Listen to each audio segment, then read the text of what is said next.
Hello student. তো আমরা পড়ছিলাম ক্লাস 12-এর পলিমার চ্যাপ্টার। তো যেখানে আমরা পলিমারের বিভিন্ন শ্রেণীবিভাগগুলো পড়ছিলাম। আজকে আমরা শ্রেণীবিভাগ আগের দিন দুটো আলোচনা করেছিল, আমরা পরপর আলোচনা করছি। আজকে শ্রেণীবিভাগটা হচ্ছে পলিমার গঠনের সময় যে অণুগুলো থাকে সেই অণুগুলোর মধ্যে যে আকর্ষণ বল তার ওপর ভিত্তি করে শ্রেণীবিন্যাস। ঠিক আছে?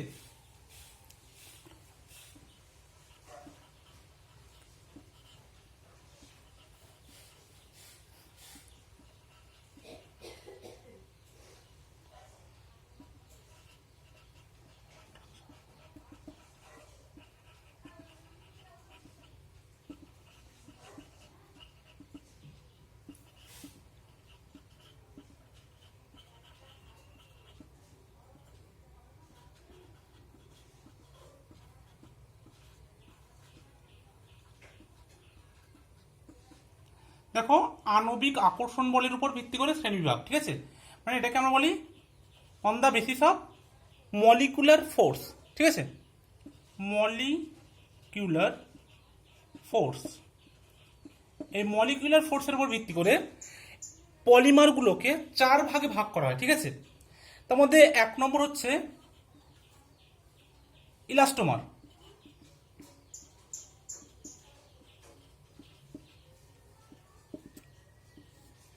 দেখো, ইলাস্টোমারগুলো কি? ইলাস্টোমারগুলোর মধ্যে হচ্ছে এদের মধ্যে যে মলিকুলার ফোর্স থাকে সেই মলিকুলার ফোর্সটা অনেকটাই উইকেস্ট হয়। ঠিক আছে? অনেক দুর্বল। যে বলটা থাকে মলিকিউলগুলোর মধ্যে, অণুগুলোর মধ্যে, সে বলটা অনেক দুর্বল। ঠিক আছে? উইকেস্ট। কি বল থাকে? যেমন ধরো তোমাদের ভ্যান্ডার ওয়াল ফোর্স যেটা পড়েছে তোমরা। ঠিক আছে? ভ্যান্ডার ওয়াল বল।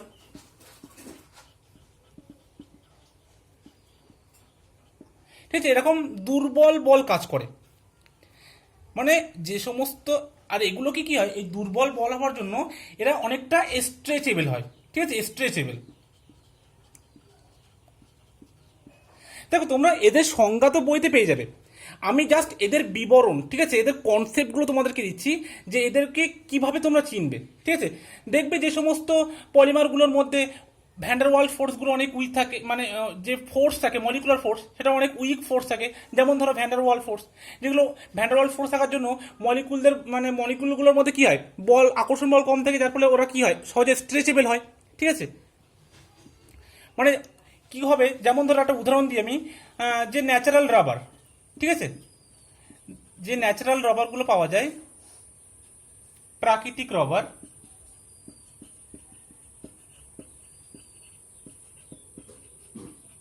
কি এগুলো কি হয়, দেখবে স্ট্রেচেবল হয়। একটু টানলাম, টানার পরে ছেড়ে দিলে আবার কি হয়, ওরা পুনরায় নিজের যে আকৃতি ছিল সেই আকৃতি কিন্তু ফিরে আসে। বা আমাদের কাছে যে গার্ডারগুলো থাকে, দেখবে গার্ডারগুলো টানলে লম্বা হয়, কিন্তু যখন আমরা সেটা আবার ছেড়ে দেবো সেটা আবার তার পুনরায় নিজের আকৃতি ফিরে পায়। সেগুলোকে বলা হচ্ছে তোমার ইলাস্টোমার। আরেকটা উদাহরণ হচ্ছে বিউনাএস। ঠিক আছে? বিউনাএস।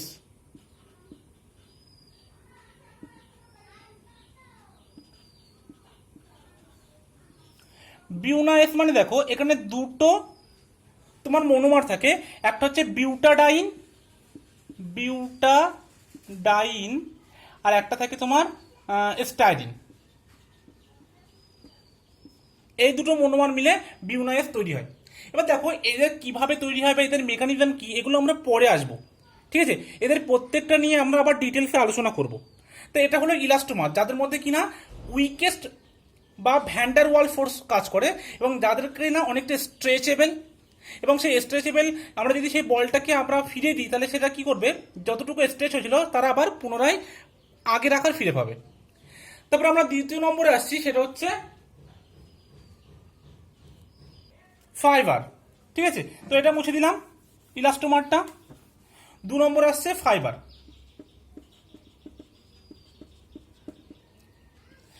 দেখো, এখানে যে চারটে ভাগ আছে, ইলাস্টোমার, ফাইবার, থার্মোপ্লাস্টিক, তাদের মধ্যে এই যে তিনটের নাম বললাম, এই তিনটের মধ্যে ফাইবারের মলিকুলার ফোর্স সব থেকে বেশি। ঠিক আছে? স্ট্রংগেস্ট, স্ট্রংগেস্ট মলিকুলার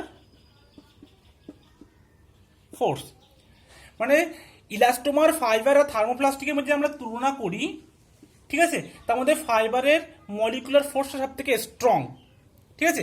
এবং এরা কি হয়, এদের সহজে আমরা কি এতটা স্ট্রেচেবল নয়, ঠিক আছে। যেহেতু এদের মধ্যে মলিকুলার ফোর্সটা অনেক বেশি, অনেক হাই, সেই জন্য কি হবে, আগে যেমন লো ছিল মলিকুলার ফোর্সটা, সহজে স্ট্রেচেবল হচ্ছিল, কিন্তু এটা অতটা স্ট্রেচেবল হবে না, ঠিক আছে। এবং এরা কি হয়, হাইলি টেনসাইল হয়, মানে শক্ত, সহজে কিন্তু এরা ভাঙতে চায় না।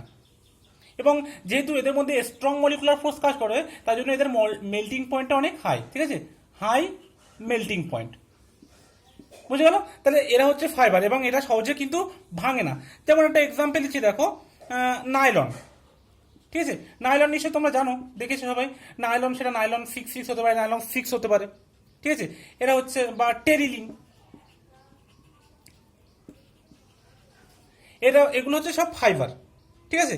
এবং এরা কি হয় দেখো, ফাইবারগুলো তোমরা নিশ্চয়ই ফাইবারের ইউজ করেছো বাড়িতে, অনেক কিছু দেখবে যারা মধ্যে স্ট্রং মলিকুলার ফোর্সটা অনেক স্ট্রং হয় এবং এদেরকে সহজে কিন্তু ভাঙা যায় না, ঠিক আছে, মানে হাত থেকে পড়লে কিন্তু ভেঙে যায় না। তৃতীয় নম্বর হচ্ছে থার্মোপ্লাস্টিক। আচ্ছা, থার্মোপ্লাস্টিকটা পড়ার আগে এই যে এখানে মলিকুলার ফোর্স যে স্ট্রং ফোর্স, এটা কি হিসেবে, এটা হাইড্রোজেন বন্ডিং করে। আগে যেমন ছিল ভ্যান্ডার ওয়াল ফোর্স, এখানে কিন্তু হাইড্রোজেন বন্ডিং কাজ করে, ঠিক আছে। এখানে যে ফোর্সটা সেটা হচ্ছে হাইড্রোজেন বন্ডিং এর মাধ্যমে। তারপর আমরা 3 নম্বরে আসছি, থার্মোপ্লাস্টিক।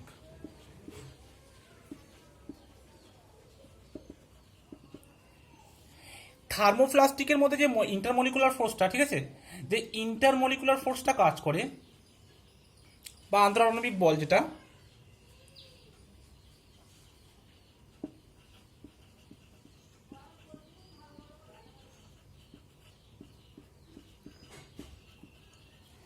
এই আন্তঃআণবিক বলটা ইলাস্টোমার আর ফাইবারের মাঝামাঝি হয়, ঠিক আছে। আন্তঃআণবিক বলটা ইলাস্টোমার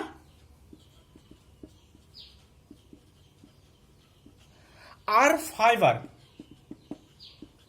এদের মাঝামাঝি হয়।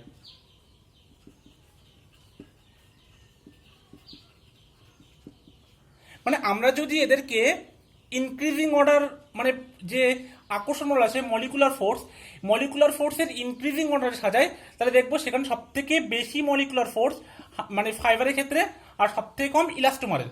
আর থার্মোপ্লাস্টিকটা এদের দুজনের মধ্যবর্তী, বোঝা গেল। এবং এর একটা এক্সাম্পল আমি বলছি, এবং এদের এক্সাম্পল হচ্ছে পলিথিন, ঠিক আছে। পলিথিন আছে, পিভিসি আছে, পলিভিনাইল ক্লোরাইড, ঠিক আছে। এবং এদের দেখো কিছু কিছু বৈশিষ্ট্য আমি বলে দিই।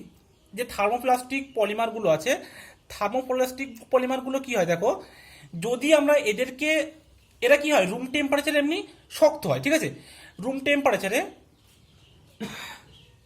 শক্ত থাকে। এবার এদেরকে আমরা যদি হিট করি, যদি এদেরকে হিট দেওয়া হয়, তাহলে কি হবে, হিট দেওয়ার ফলে এরা গলে যাবে। এবং এদেরকে কি হয়, গলার পরে এদেরকে যদি আমরা কোনো একটা নতুন শেপে আনতে চাই, তাহলে কিন্তু এরা নতুন শেপ দেওয়া যায়। মানে এরা কি, এরা হচ্ছে রিইউজেবল, ঠিক আছে, রিইউজেবল বা পুনর্ব্যবহারযোগ্য, এদেরকে পুনরায় ব্যবহার করা যায়।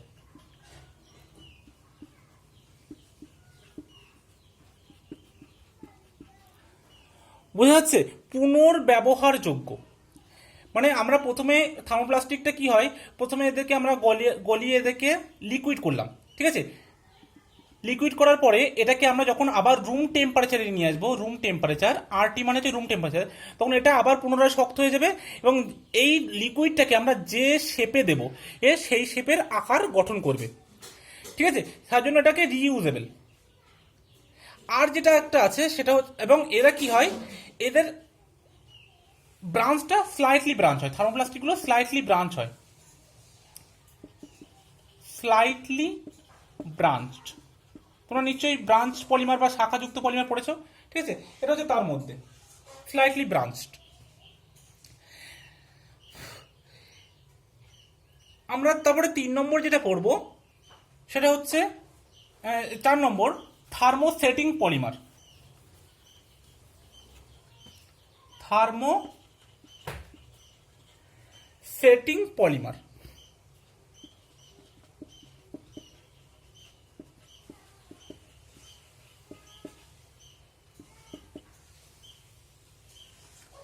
দেখো পরীক্ষায় কিন্তু থার্মোসেটিং আর থার্মোপ্লাস্টিক এই দুটো কিন্তু খুব ইম্পর্টেন্ট।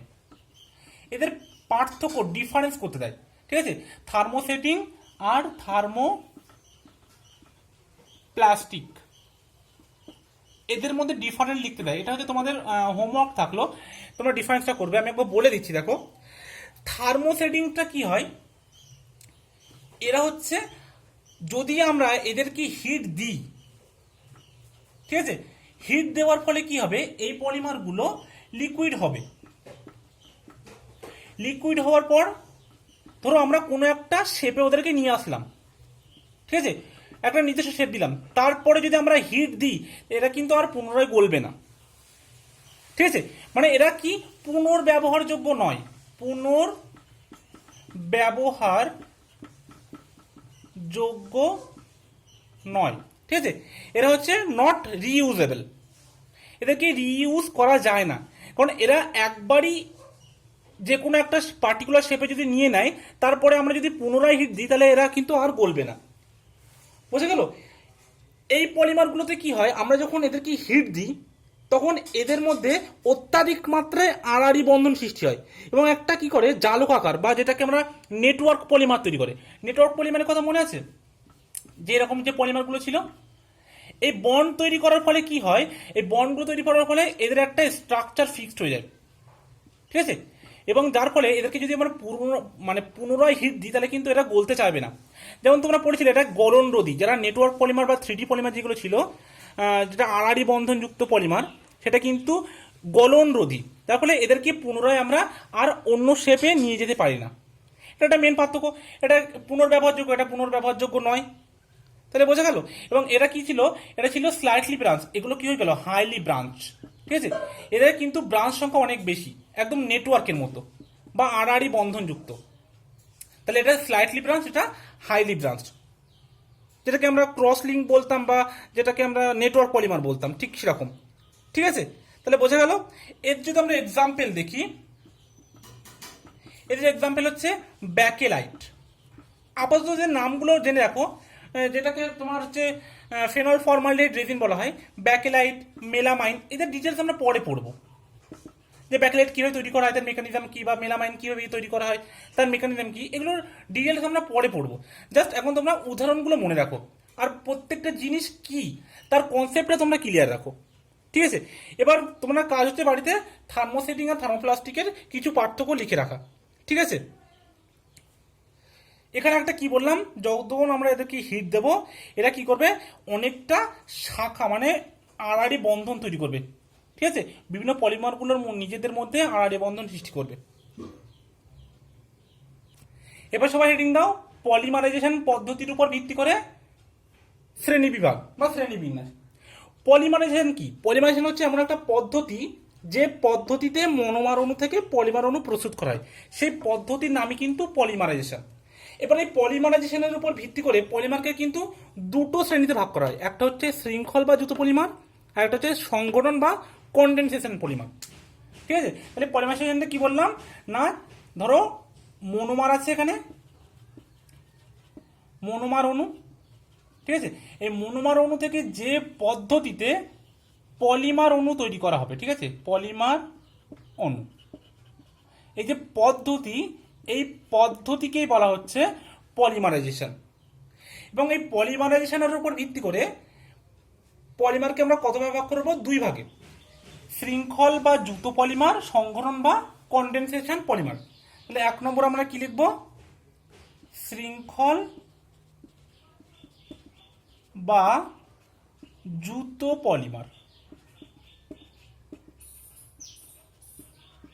ঠিক আছে, যেটাকে আমরা ইংলিশে বলি addition or chain growth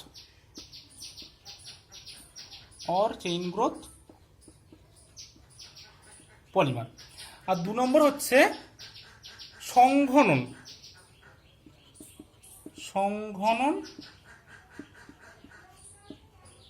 polymer, যেটাকে ইংলিশে বলা হয় condensation polymer or step growth polymer, ঠিক আছে।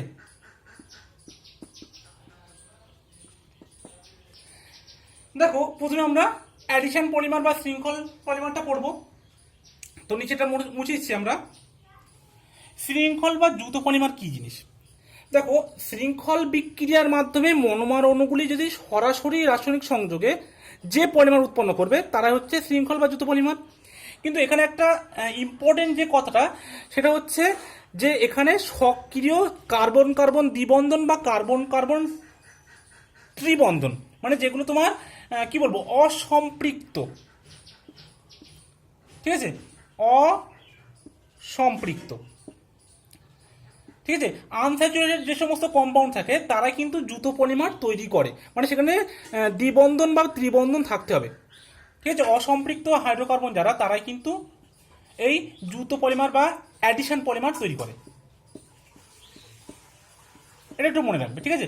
অসম্পৃক্ত হাইড্রোকার্বন যেখানে ডবল বন্ড বা ট্রিপল বন্ড থাকে। এবং এখানে আরেকটা জিনিস যেটা মনে রাখবে সেখানে হচ্ছে এখানে কোনো ক্ষুদ্র অণুর অপসারণ ঘটবে না। যখন অ্যাডিশন হবে তখন কিন্তু কোনো ক্ষুদ্র অণুর অপসারণ ঘটবে না, ঠিক আছে। এবং এদের যে পুনরাবৃত্তি একক, রিপিটিং ইউনিট আর মনোমার ইউনিট সেম হবে, ঠিক আছে। জেনারেলি মনোমার ইউনিট আর রিপিটিং ইউনিট সেম হয়। এই তিনটে কথা মনে রাখবে। কি বললাম? অসম্পৃক্ত হাইড্রোকার্বন। দ্বিতীয় কথা বললাম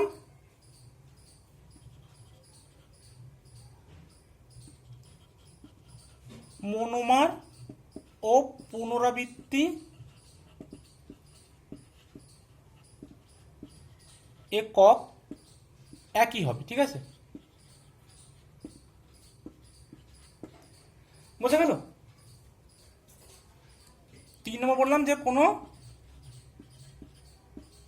ক্ষুদ্র অণুর অপসারণ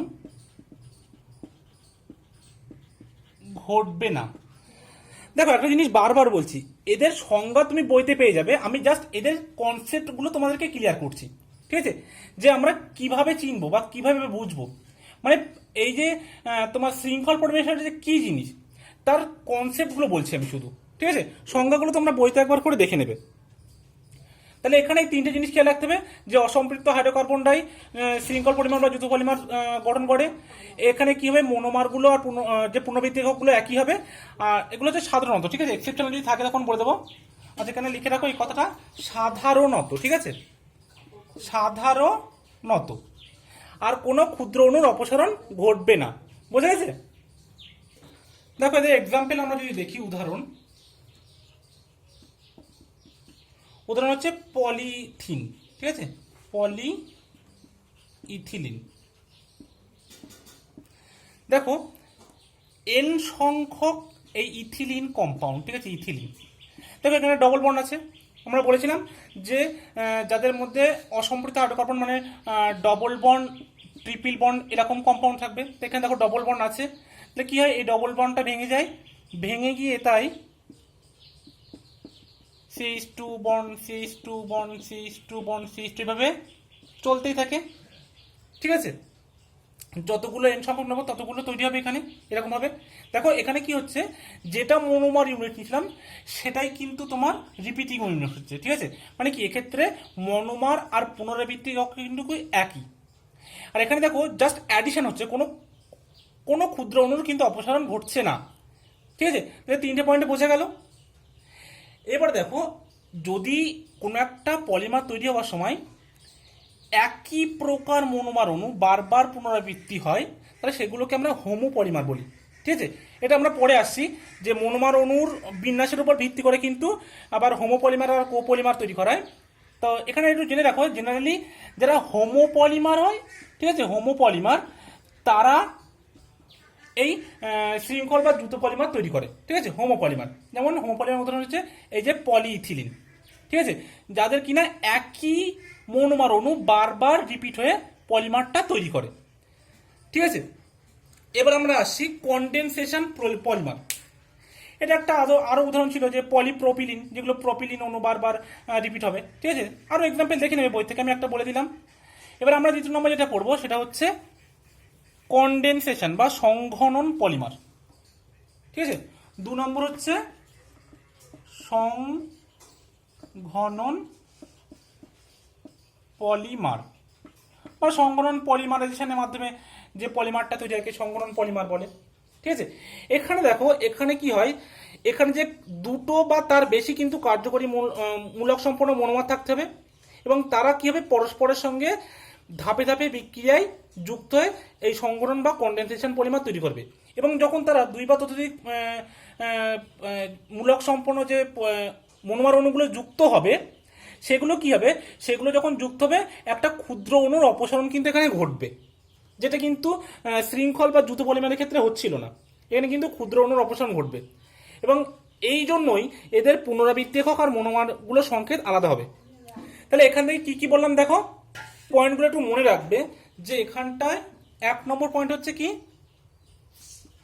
দুই বা তার বেশি কার্যকরী মূলক সম্পন্ন, দুই বা তার বেশি কার্যকরী মূলক সম্পন্ন মনোমার সংঘনন পলিমার তৈরি করে। দ্বিতীয় কথা কি বললাম, দ্বিতীয় কথা বললাম যে এখানে মানে ক্ষুদ্র অণুর অপসারণ ঘটবে। ঠিক আছে, এখানে ক্ষুদ্র অণুর অপসারণ ঘটবে। আর যেহেতু দুই বা তার বেশি কার্যকরী মূলক সম্পন্ন মনোমার অংশগ্রহণ করে এখানে, তার জন্য কি হবে, এদের মনোমার এবং যে পুনরাবৃত্তি একক আলাদা হবে। ঠিক আছে, একটা এক্সাম্পল দিলে খুব ভালো বুঝতে পারবে, মানে সেম হবে না।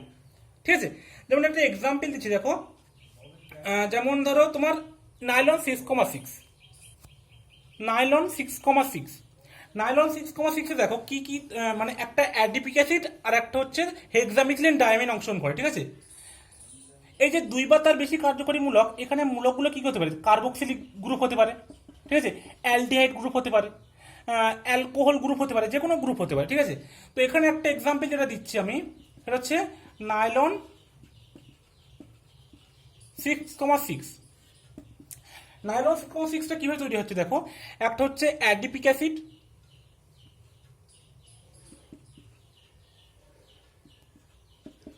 আর একটা হচ্ছে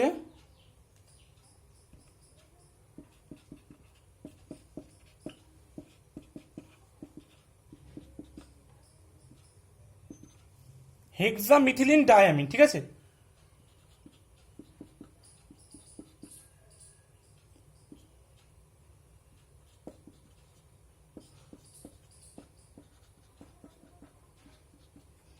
এটা হচ্ছে হেক্সামিথিলিন ডায়ামিন আর এটা হচ্ছে অ্যাডিপিক অ্যাসিড।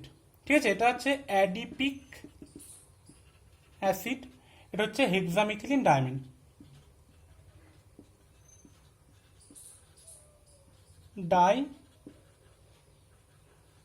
অ্যামাইন।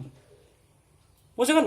এবার দেখো এরা যখন পরস্পর যুক্ত হবে, তো এখান থেকে OH আর এখান থেকে H নিয়ে কি হবে, জলের অপসারণ ঘটছে, জল। ঠিক আছে, এই যে ক্ষুদ্র অণু, এই ক্ষুদ্র অণুটা কি কি হবে এটা বলে দিই দেখো, সেটা জল হতে পারে, ঠিক আছে, অ্যামোনিয়া হতে পারে, HCl হতে পারে, এইগুলো হতে পারে ক্ষুদ্র অণু। ঠিক আছে, তো এখানে জলের অপসারণ ঘটবে। কিন্তু এখানে আমরা কত মলিকিউল নেব, N সংখ্যক, আর যে হেক্সামিথিলিন ডায়ামিন এটাও কত সংখ্যক নেব, N সংখ্যক। ঠিক আছে, তাহলে যে জলের অপসারণটা ঘটছে -H2O সেটাও কিন্তু N সংখ্যক হবে। ঠিক আছে, মানে যত সংখ্যক অ্যাডিপিক অ্যাসিড আর যত সংখ্যক হেক্সামিথিলিন ডায়ামিন নেব তত সংখ্যক জলের অণুর অপসারণ ঘটবে। বুঝে গেল? দেখো তাহলে তৈরি হচ্ছে কি হবে, তাহলে এখান থেকে দেখো অ্যাসিডের OH গ্রুপটা বার হচ্ছে। ঠিক আছে, অ্যাসিডের OH গ্রুপ বার হবে আর হেক্সামিথিলিন ডায়ামিনের হাইড্রোজেনটা বার হচ্ছে। তাহলে যেটা তৈরি হচ্ছে সেটা হচ্ছে C double bond O bond CH2 whole 4, C double bond O bond NH bond CH2 whole 6 bond NH। ঠিক আছে, দেখাচ্ছে এটা C double bond O CH2 whole 4, C double bond O bond NH CH2 whole 6 bond NH whole N। ঠিক আছে, তাহলে এটার নাম হচ্ছে তোমার nylon 6,6। C double bond O, দেখো আর আগে বলছি CH2, এটা 4, সি ডবল বন্ড ও NH, CH2 whole 6 bond NH। ঠিক আছে, এটা হচ্ছে নাইলন 6,6। এবার একটা শ্রেণীবিভাগ যেটা আসবো সেটা হচ্ছে মনোমার অণুর শ্রেণীবিন্যাসের ভিত্তিতে। ঠিক আছে, তো তোমরা সবাই হেডিং দাও। দেখো আগে একটা কথা বলতে ভুলে গেছি, এই যে নাইলন 6,6, নাইলন 6,6 বা নাইলন 2,6, এই যে মানে পলিমারগুলো, এই সংখ্যাগুলো কি নির্দেশ করে? যে 2,6, 6,6, এখানে কি নাইলন 6,6 কটা মনোমার নিয়েছিল? দুটো মনোমার, তাই তো? একটা ছিল অ্যাডিপিক অ্যাসিড, একটা ছিল তোমার হেক্সামিথিলিন ডায়ামিন। তো সেক্ষেত্রে যে দুটো মনোমার ইউনিট ছিল, দুটো মনোমার, তো এই যে 6,6 এটা নির্দেশ করছে যে দুটো মনোমারের প্রত্যেকটিতে 6টা করে কার্বন আছে, মানে এটা কার্বন সংখ্যাকে নির্দেশ করছে। ঠিক আছে, কার্বন সংখ্যা, প্রত্যেকটা মনোমারের 6টা করে কার্বন আছে। এখানে যে দুটো মনোমার আছে, এখানে একটা মনোমারের দুটো কার্বন, আর একটা অপর মনোমারে, এই যে এটা মনোমারে 6টা কার্বন। ঠিক আছে, মানে যে দুটো মনোমার থাকবে সেই দুটো মনোমারে একটা মনোমারে 6টা কার্বন, আর একটা মনোমারে 6টা, আর এখানে 2,6 একটা মনোমারে দুটো কার্বন আর একটা মনোমারে 6টা। তাহলে যদি কেউ জিজ্ঞাসা করে যে এই দুটো কি নির্দেশ করে, এটা হচ্ছে কার্বন সংখ্যা নির্দেশ করছে। ঠিক আছে, এবার আমরা পরের শ্রেণীবিভাগে আসছি। দেখো মনোমার অণুর যে শ্রেণীবিন্যাস তার ভিত্তিতে আবার পলিমার দু রকমের, একটা হচ্ছে স্বপলিমার, স্বপলিমার যেটাকে বলা হচ্ছে হোমোপলিমার, আর একটা হচ্ছে সহপলিমার বা কোপলিমার। ঠিক আছে, সহপলিমার বা কোপলিমার। ঠিক আছে, এটা হচ্ছে তোমার মনোমার অণুর শ্রেণীবিন্যাসের ভিত্তিতে। এবার দেখো স্বপলিমারটা কি? স্বপলিমারটা হচ্ছে যদি কিনা একই মনোমার অণু থাকে, এক প্রকারই মনোমার অণু দিয়ে যদি গঠিত হয় কোনো একটা পলিমার, তাহলে সেটাকে বলবো স্বপলিমার বা হোমোপলিমার। কি বললাম? এক প্রকার